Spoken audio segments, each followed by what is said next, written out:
everyone, thank you for watching again on another episode of Back to Earth, a natural and healthy eating and living guide. Today I'd like to share one of my favorite recipes, which are my herbed baked cottage fries. And this is good for a side dish or a main dish or just all on its own. I have these almost every day.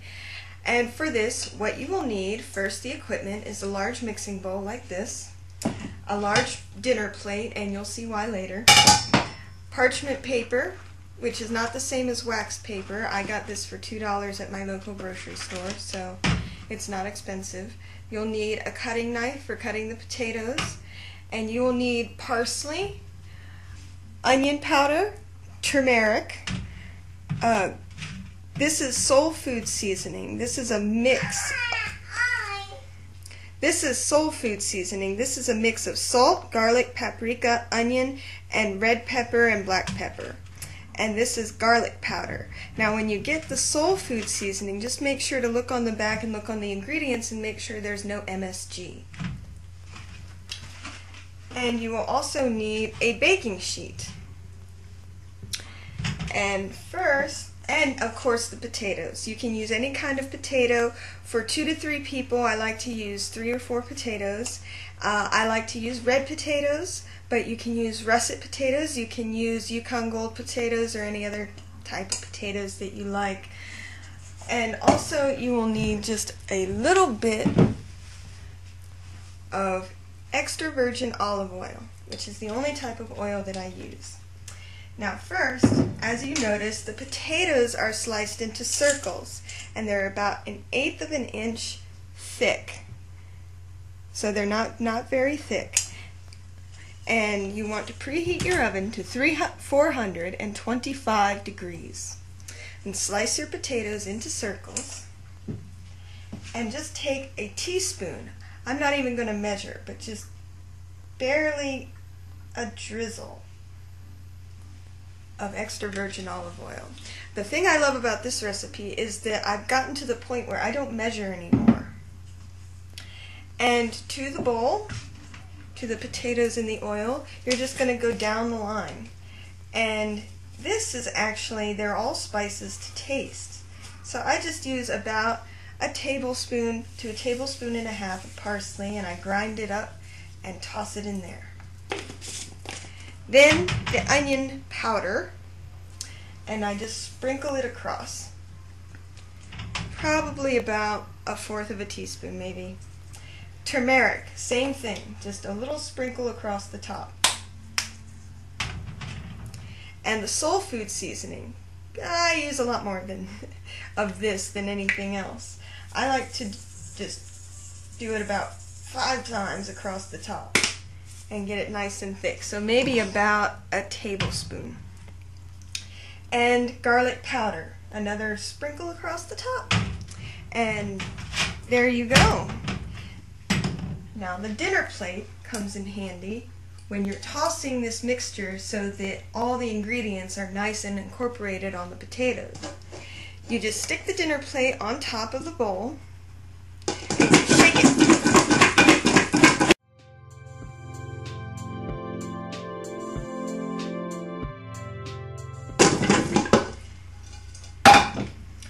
And you have perfectly tossed, evenly spiced herb cottage fries. And then you just take your parchment paper and you pull out a length that'll fit your cookie sheet or baking sheet. And just lay it on top.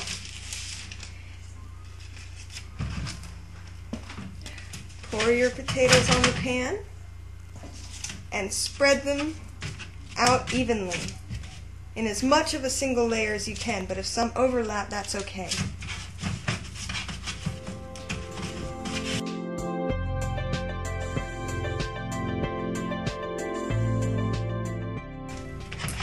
There you go. And then you just stick them in the oven at 425 degrees. You want to stick them in there for 15 minutes on one side, and then you take them out and you flip each one over, and then you put it in for another 15 minutes, and they'll be done.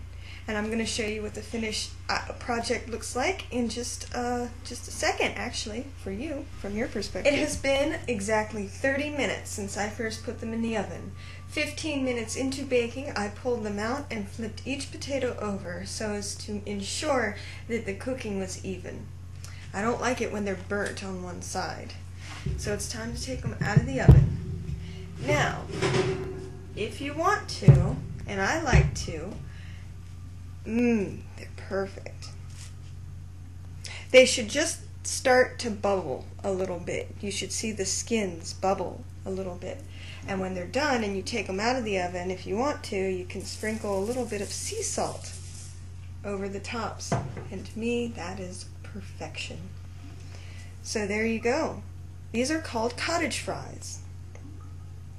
And they are my favorite food.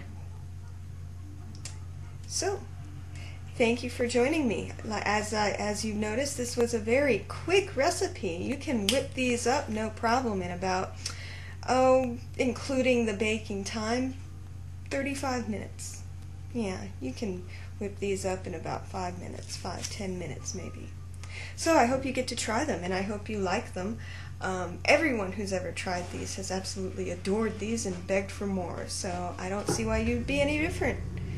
Thank you for watching another episode of Back to Earth, a natural and healthy eating and living guide. I hope that you will join me next time on my next episode, and I wish you very well. Thank you.